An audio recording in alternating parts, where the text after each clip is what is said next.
evening, sinners, and welcome back to Saturday Night Cinema.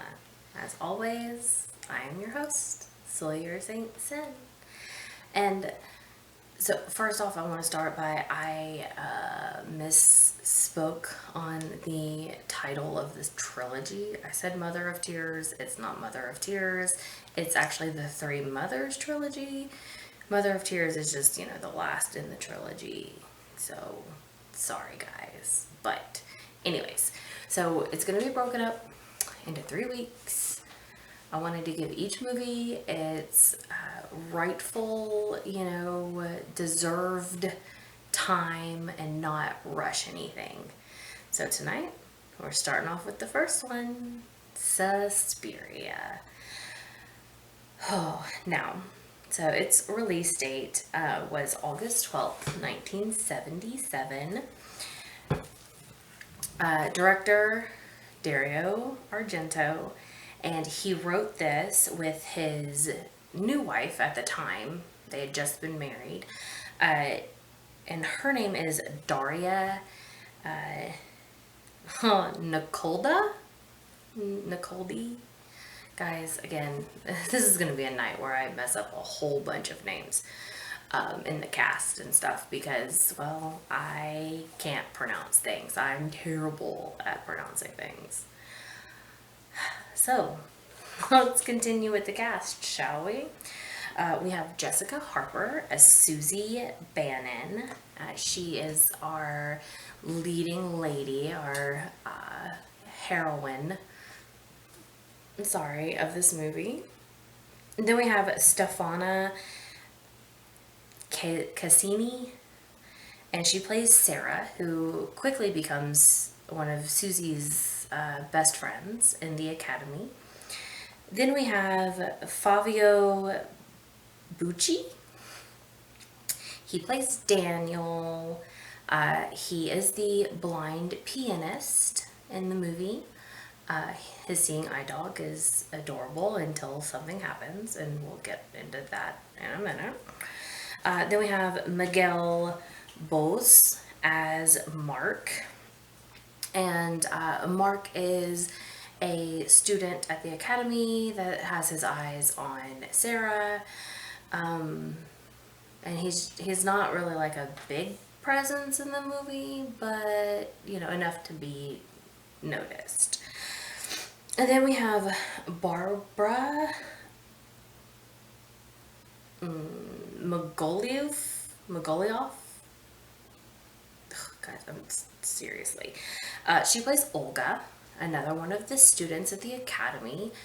Susie briefly lives with her for a moment. She seems like she's the mean girl of the academy.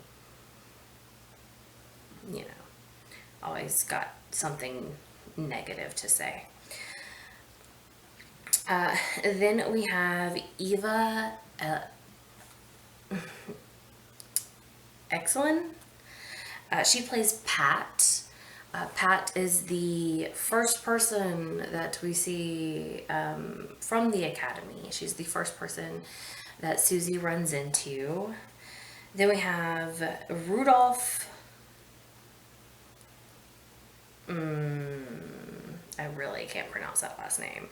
But he plays Professor Millis. That's probably not how you pronounce it either because it's German. But he is a psychologist who kind of dabbles in, learning about the occult. So Susie kind of meets with him and talks about what she feels like is going on in the academy, or what some people have told her might be going on in the academy. Then we have Udo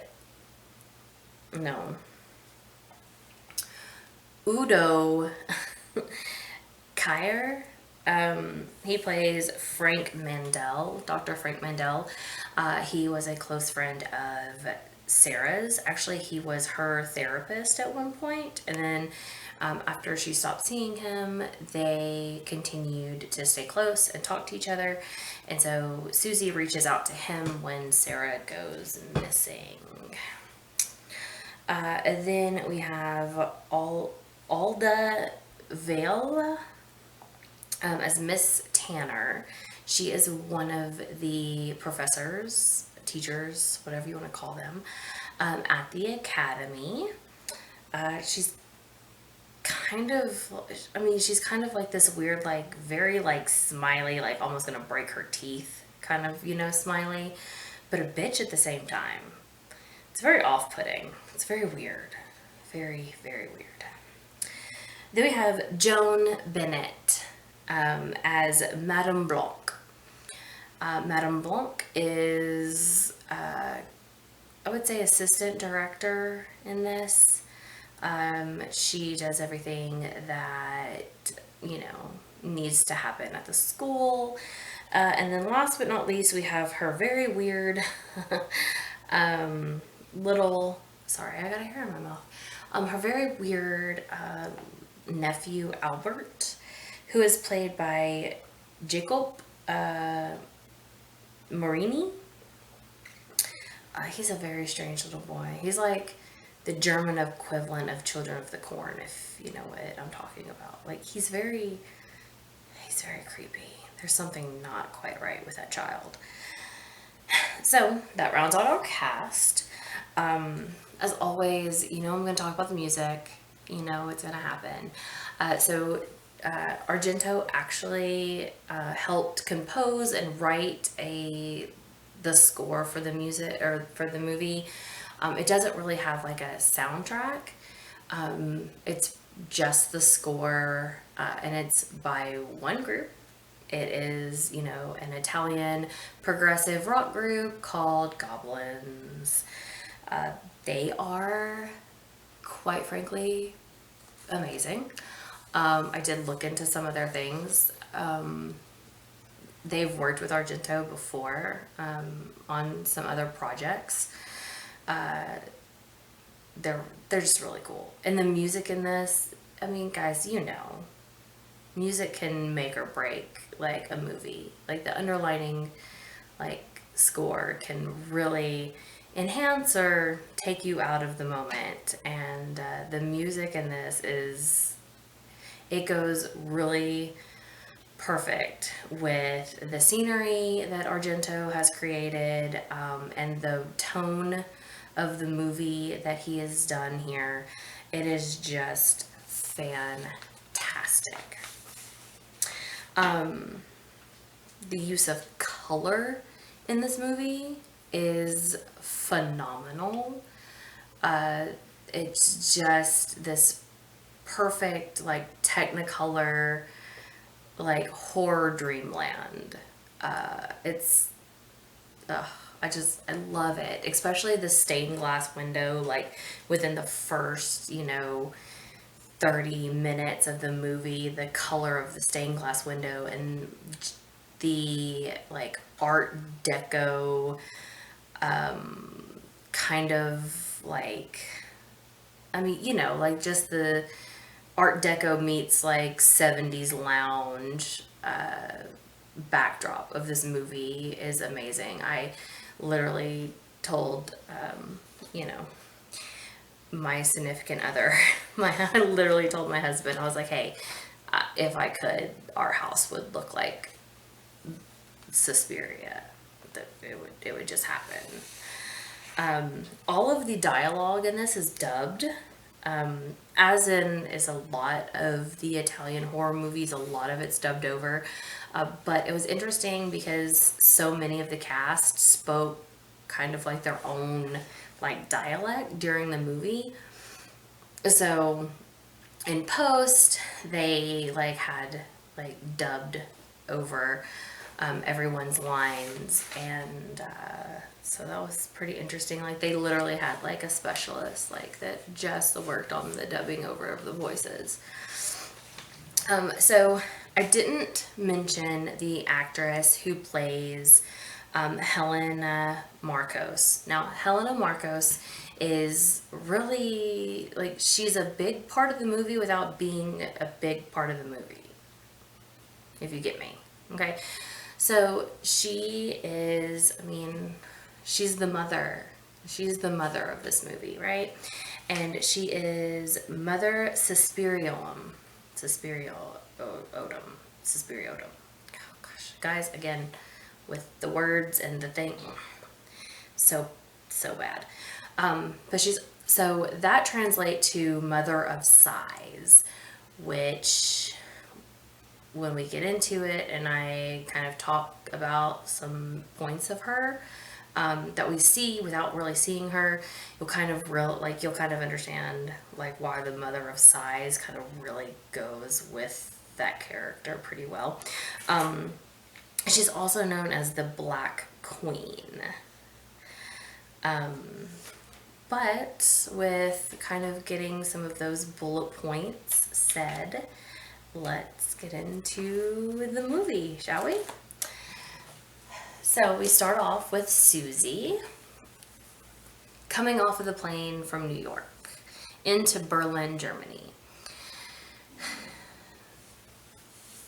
So our use of color comes in like right away. Like the terminal that she's coming off of is bright red, and it just kind of has this very like weird tone to it.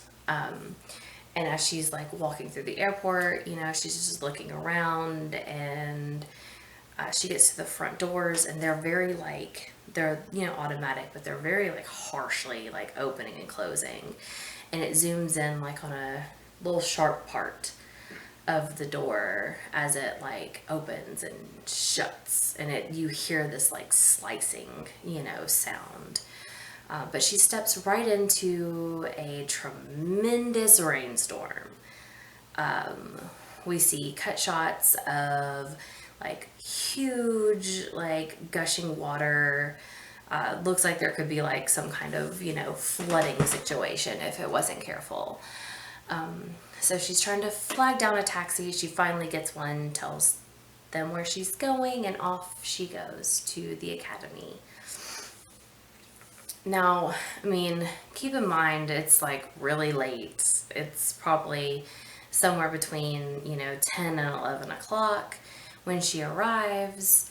And she gets there, and as she's like coming to the door, she sees Pat. She doesn't know that it's Pat yet, of course, because she's just getting there. But she like sees that Pat's like kind of frantic. She's yelling things about like a secret, and then she hears the word Iris, but she can't really make out any more. Pat slams the door before Susie can like get to the door, and she runs off into the woods. So Susie's like buzzing, and she's like, hey, you know, like I'm new, and there's someone at the door just who's like, go away. And no one will let her in. So Susie goes back to the taxi and just goes and gets a room for the night. But as she is driving away, she sees Pat like running through the woods, and like looking like something is following her. She's completely like, you know, paranoid. And then we cut to Pat, who has, you know, come to her friend's house, and she's, you know, asking if she can stay there for the night. She's really shook up. You know, she's telling her friend like, hey, you wouldn't understand. Like, it's too fantastic. You wouldn't understand. But, you know, can I like go to your bathroom and, you know, dry off? And while in the bathroom window flies open, and, you know, she starts freaking out, and her friend's like, it's just the wind. And, you know, she shuts the window, and she's like, oh, yeah, I just, you know, I just got frightened. And she's like, no, you need to, you know, we need to talk about what's gotten you so, like, worked up, you know, what's been going on with you.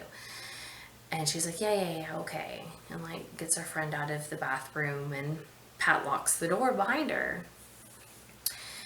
And she's just like looking really uneasy. She keeps looking out the window like there's something out there just like waiting for her. And she gets really close. She doesn't see much of anything. And, you know, then she holds the lamp up, and there's like these bright yellow eyes just staring. And then a big old hairy arm just like comes through the other window and like pushes her face up against the glass. until it like breaks through the glass. But what's weird is she, like, her face breaks through the glass, but there's no cuts on her face. I don't know. Kind of weird, kind of wild. And her friend is, banging, trying to get in, can't get in. She goes across to the neighbors, like, murderer, and she's like, help, and no one's helping her. And as it goes on, her friend is getting stabbed outside on a balcony area, I think is what it is. But she's just like, girl is just running through like all of the halls, all the way down to the very bottom, underneath the beautiful, gorgeous stained glass window. So as Pat is getting stabbed,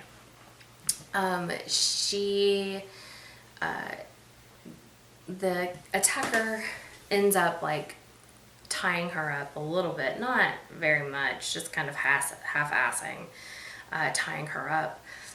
And then we cut to Pat's chest is completely open, like you can see her heart beating, and we see the knife like go into her beating heart. And as like that happens, like her head starts to like roll back, and she is actually on top of the stained glass window at this point, and her body starts falling through the window. And as that happens, the cable that's wrapped around her starts moving and like also like coming up off of the wall that it was like, stapled to, or however they did it. And she like, it's that iconic like photograph of like just her like falling through and hanging, and like her feet are like just a couple inches from the ground. And her friend is underneath, like trying to dodge and duck the stained glass, but unfortunately she can't. And it pans over to her body with glass just impaled into her. Then cut back to the next day, where Susie has shown up to the academy for her first day. She's greeted by Miss Tanner, and we have this weird encounter with Miss Tanner. She's a very, very toothy grin. Then she meets Miss Blanc, who was talking to the investigators about Pat, who was missing. Then Miss Blanc tells her about, our director, who is off on business right now, and she's not here yet to like meet you, and gives her like this spiel. And Miss Tanner can like show you to where you're gonna be, and like, if you need to borrow someone's shoes for the day, you can, type whatever. So Miss Tanner takes her upstairs, and Susie stops, and she like, is like, oh yeah, I saw her last night when I tried to come, and she said something about a secret and an iris, and then like ran off. And Miss Blanc just like basically turns to the investigators and like, she is new here, she doesn't know what she's talking about, kind of thing. So Miss Tanner takes Susie to the girls' dressing room, and she like, meets Olga, who is going to be the one that, Susie like is gonna stay with until her room is ready. And then she meets Sarah. She's seeing that everything is like about money, because like Olga's like, it's like this much up front, and it seems like it's all about the money. The girl who Susie wants to borrow, or has borrowing shoes from, like she's like, X amount of money, and Susie's like, oh well, no, I have my own, they're just not here right now, I just need to borrow them for the day. And like the girl has like a disgusted look on her face, and she's just kind of like, well, just keep them, It's a very odd exchange. And then she sits down and she meets Sarah, who seems very different than all the other girls. Sarah seems just normal. All the other girls seem very like high maintenance and, you know, terrible. Sarah seems normal at the moment. Well, at least at the moment for Susie. And then there's an exchange between Olga and Sarah, and Olga's like, this is one of my favorite lines. Olga says that she's heard that people with the name that begins with S are snakes, and then she starts hissing at Sarah, and then Sarah just back at her, and it's just like a back and forth with poor Susie just in the middle of them, like, what is going on here? It's very strange. Very odd. Very weird first day for her. Anyways, so, you know, that they go and they have, you know, class that day. Everything seems great and normal, you know. She sees Daniel. Daniel looks like he's, you know, already got a little crush on her. He's like, hey. But cut to them at Olga's. You know, Olga's like telling her some, you know, a rundown of the academy, just giving her some little pointers of sorts, and talking about Pat, and, you know, just a little girl gossip. Nothing that really is like, you know, too much like pertinent information, you know what I'm saying? So next day, they are in the main like rehearsal, the big rehearsal hall, and they're warming up, and then Miss Tanner comes in and she's like, if your name was on the list this morning, meet me in the yellow room. And so that Susie was one on the list, so she goes to get her like cover up, because, you know, they're all in leotards and everything. And also, like, her cover up for the 70s is like really cute, because it's like a little jean, like denim vest with this like pink like tutu, you know, material like sewed into it. It's like a crop top, and then it's adorable. I want one, just not in pink. Maybe red or black, you know, something more my style. Ooh, lime green. There we go. I need to make that happen. Anyways, so she grabs, you know, her cover up, and Miss Blanc is like, hey, by the way, your room is ready, like everything's good, you know, and Susie's like, no, you know, I just think, you know, I'll stay with Olga. And Miss Blanc's like, but your application said that you would be needing room and board. And she's like, yeah, no, I've decided that I'm gonna stay like off campus with Olga.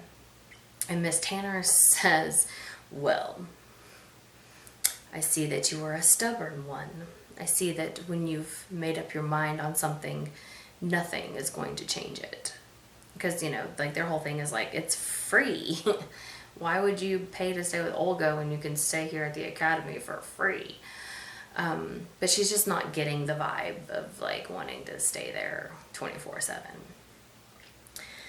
So on her way to the yellow room, she's the only one in the hallway other than Albert and his very weird, like, nanny, I guess is what she is.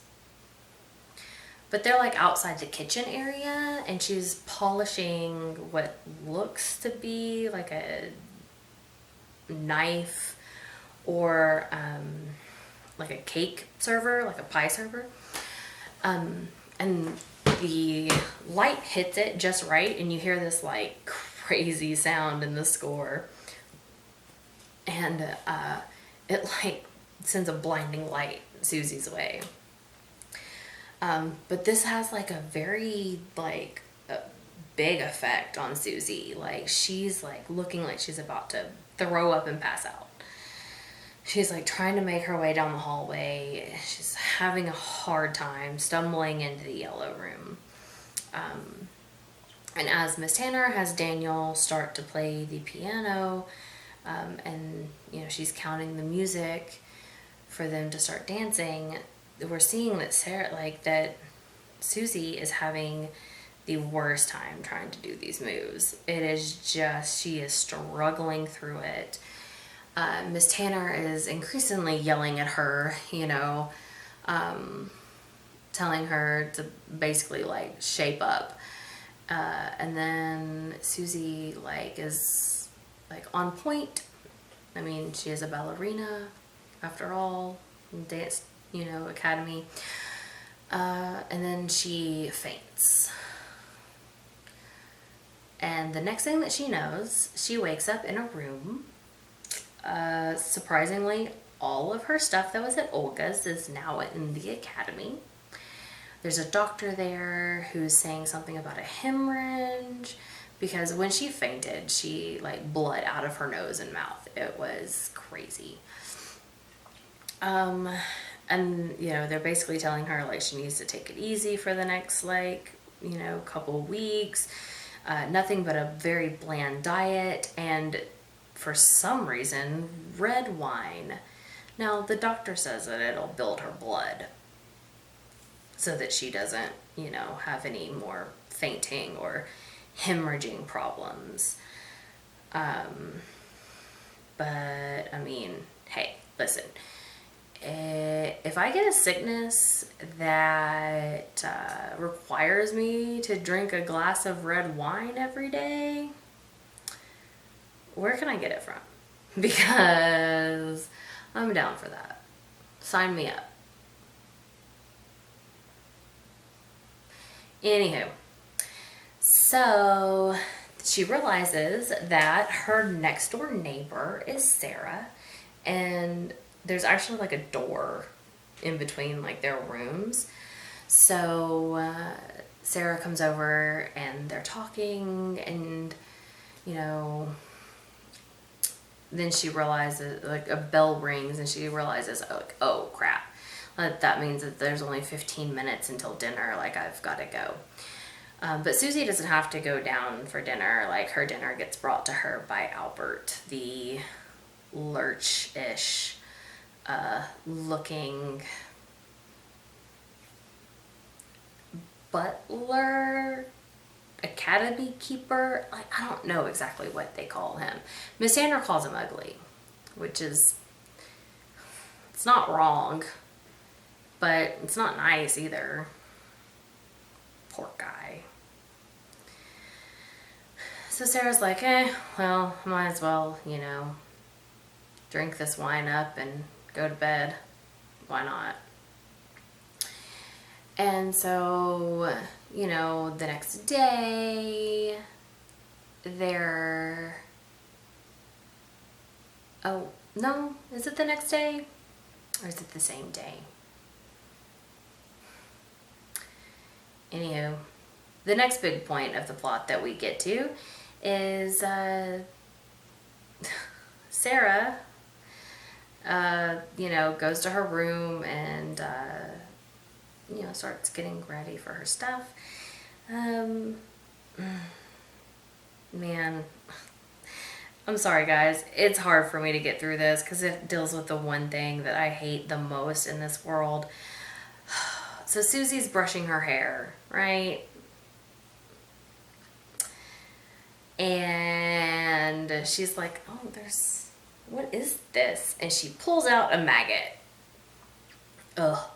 Mm-mm.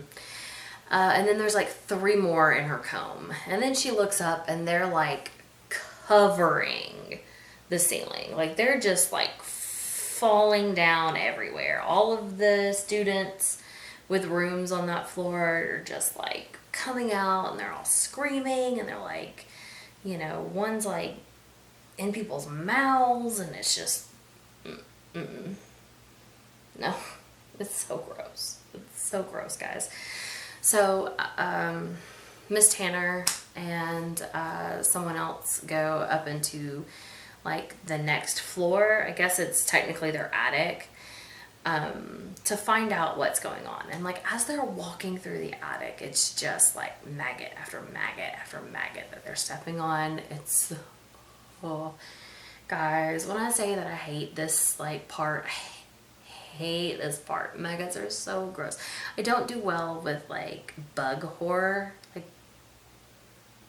I don't mind bugs in general, but like there's something about a maggot that just really like, ew. Oh. Anyways, they find spoiled food. So all of the boys of the academy turn the big dance hall into like a makeshift dorm. They've got sheets, you know, blocking from where like the males and whoever the teachers or whatever are, and the girls. So they're just gonna have a little slumber party. Hey, hey. And we learned that like the teachers don't sleep at the academy. Like Sarah says that they leave every night at around 9:30. So it was kind of weird that they were gonna like bunk, you know, in this makeshift dorm there with the girls. So they're all, you know, getting ready to settle down, and the boy who likes Susie is like peeking over the edge and is like, hi, you know, and they're like, ooh, he likes you. And one girl's like, I heard that he's, you know. And then Sarah's like, you're just mad because you tried to get with him and he didn't want it. You know, what all like teenage and 20-year-old girls like do, right? They talk smack. Anyways, so they go to sleep. And then behind Sarah and Susie, you see this figure like walk up and get into bed. And after a while, you hear this horrible, creepy snoring. And it's like a snore, but also like a like weird sigh, like very weird sigh. And Sarah's like, I've heard that before. That's the director. They lied. The director is here. She's like, I know this because last year during some time I had to stay in one of the guest suites, and Miss Blanc said that, you know, the director had come in and slept in one of the suites beside me. And she was like, and it was that same noise. And, you know, Sarah's just like, or Susie's just like, okay. But she doesn't know really what to say about it. So cut to the next day.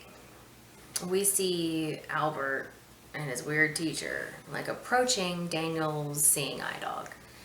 And the next thing that we see is Miss Tanner coming into the yellow room where Daniel is doing the music for the class in a fit of rage, saying that his dog bit Albert.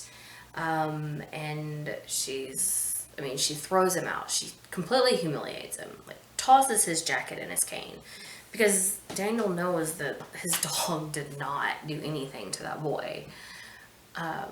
But so he gets kicked out, and he's basically like, thank God, like, hallelujah, get me out of here. So we see him like in like the tavern, drinking, like, you know, having a good time, right? And then he leaves and he grabs his dog, and they're walking home, and they're out like in the middle of an area that has a lot of very old architecture, a lot of very creepy gargoyle statues. The dog starts going off. He's like barking and going off at something, but we don't really see anything. A couple like times, like something looks like it swoops down at Daniel. And then just when you think like everything's cool, everything's fine, they're just gonna like continue walking, Daniel's dog turns and attacks him, like, and is just ripping open his throat. And there's two police officers that run and they like, you know, get the dog off of him, but too late. Daniel's dead. So everyone is at the school is like, they're notified, and, it's terrible. It just, everyone's quite upset about what happened.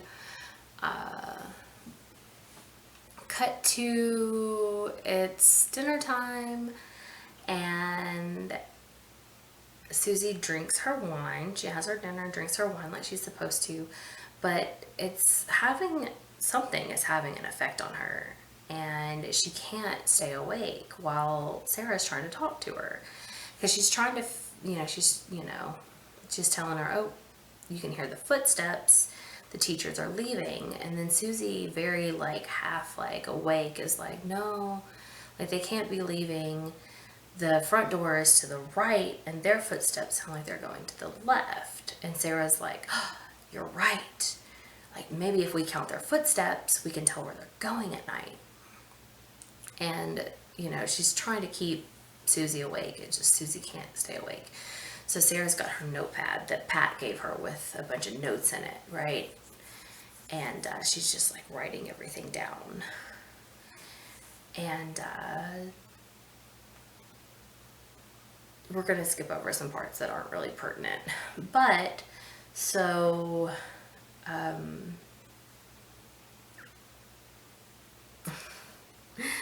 Sarah asks Susie again, and one night when she is like had her wine and she's, completely incapacitated, if she knows anything about witches.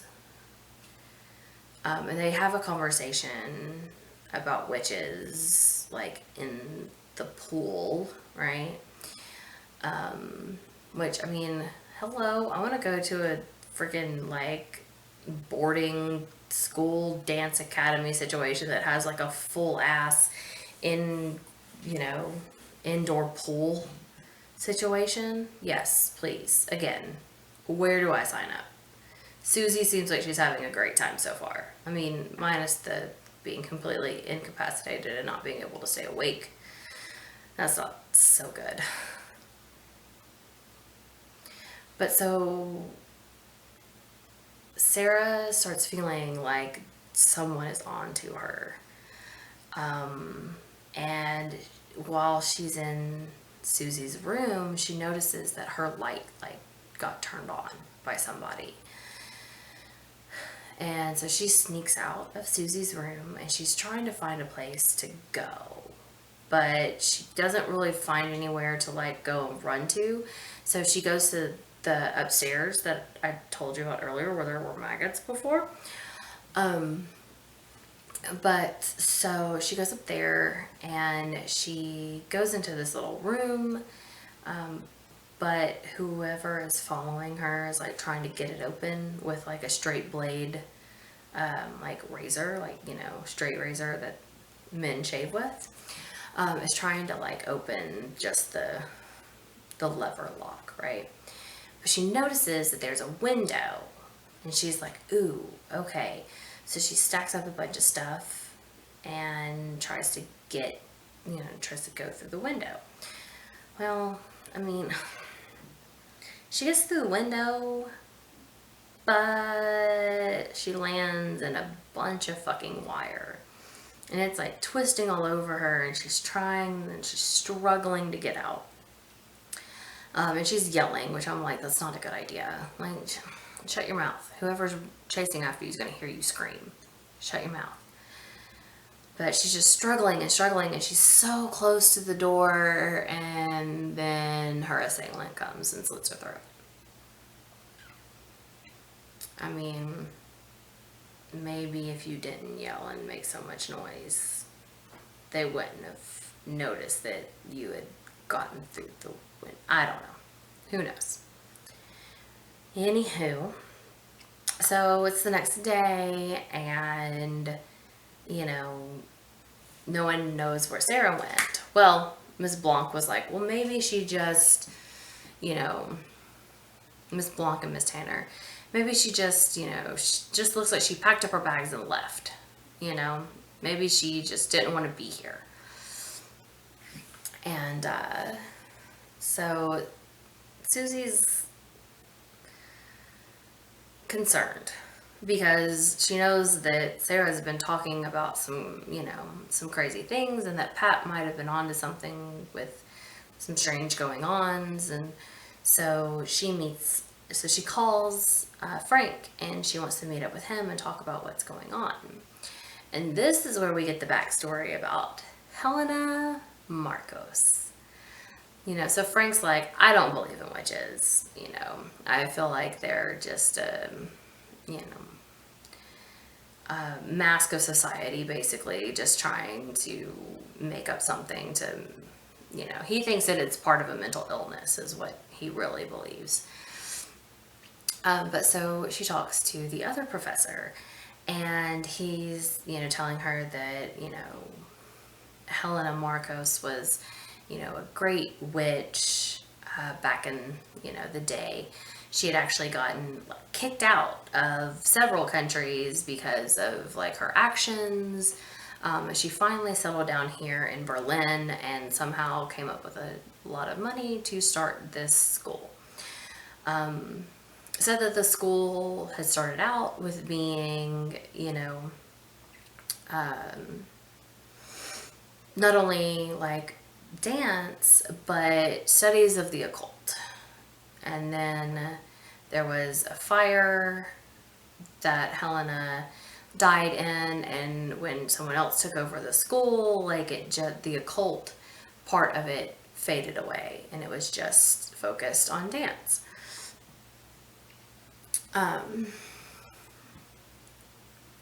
So Susie still is not so sure, about the witches thing.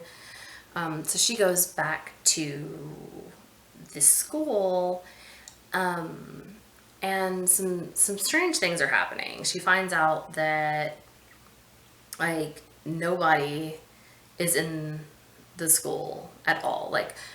Miss Tanner bought tickets for all of the students to go to the premiere of, some ballet, but Susie wasn't invited or told anything about it.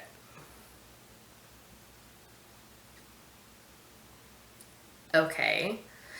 So, she calls Frank, and she's like, hey, something strange is going on here. And then the power goes out, and she, loses contact with Frank. She decides that she's for sure not going to eat her dinner. She flushes all of it but the wine down the toilet. The wine, for some reason, she poured into the sink. You could have just poured it into the toilet and it would have gone down the same way that it went down the sink. And I don't know. But after she does that, a big old bat flies into her room, or into her bathroom, and starts attacking her. She's able to get the bat off of her, and it's looking like some kind of weird rat, trying to fly on the floor, scooting itself across the floor. She throws a towel over it and then smashes it to bloody pieces with a chair. I'm not sure what the bat signified in this. I'm assuming just a jump scare moment before we get into the last 15 minutes of the film. So she follows the footsteps that Sarah had written down in her book as to where they go, and it led right into Madame Blanc's office, which is carpeted, which explains why the footprints stopped there. And then she starts remembering, she's looking around the room, and she's like, what in the world? Where would they have gone? This literally is a dead end. Where are they?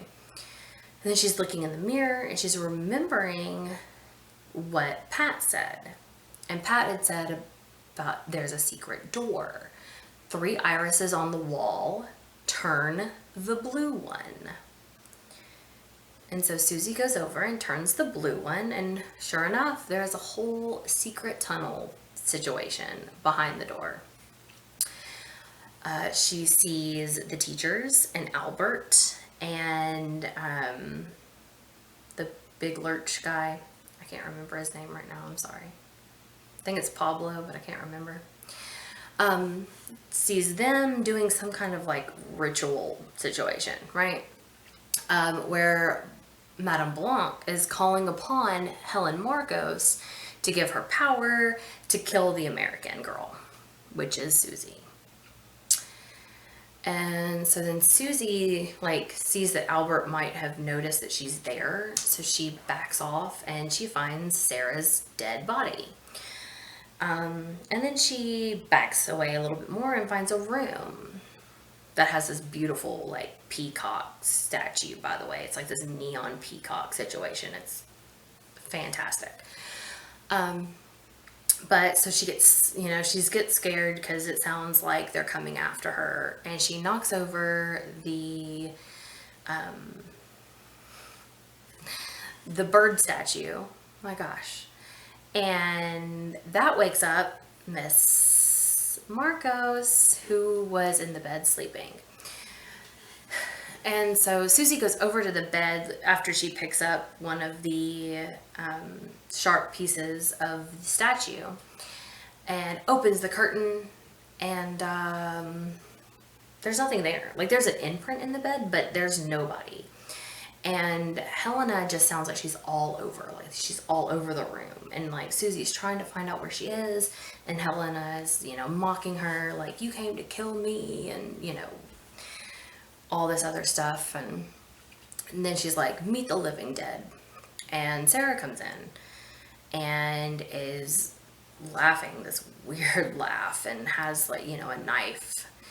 But there's another storm going on outside, and within the flashes of lightning, you can see the outline of Miss Marcos.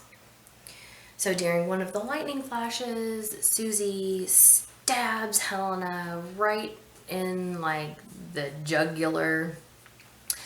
And we see like really close up, like creepy images of Helena, dying. And Sarah, when that happens, like Sarah like backs off into the distance somewhere. We don't know where she went. Her body just disappeared. And then all hell starts breaking loose in the room. It's like there was an earthquake that just happened at the academy. Like, shit is flying everywhere, bursting, just as Susie's running to try to get out, just things are bursting around. All of the witches like have blood just pouring out of their skulls. They look like they're in agony, just dying. And the last scene of the movie is Susie walking out into the thunderstorm with a big smile on her face and the academy just burning in flames behind her. She was able to kill the Mother of Sighs, as far as we know. She was able to kill the Mother of Sighs and all the witches in the academy. Happy ending, right? Nice and sweet. So, that's it for tonight. Next week, we'll be talking about the second one, Inferno. And that is the Mother of Darkness, I believe. Because, the last one is Mother of Tears. So, of course, that mother is the Mother of Tears. The next one, Inferno, is the Mother of Darkness. And I've never seen Inferno. I've seen Suspiria quite a bit, but I've never seen Inferno. So I'm really excited to get my hands on something that I've never seen before and talk with it about, talk about it here with you guys. That's what I was trying to say. Anyways, have a good night, sinners. Mwah.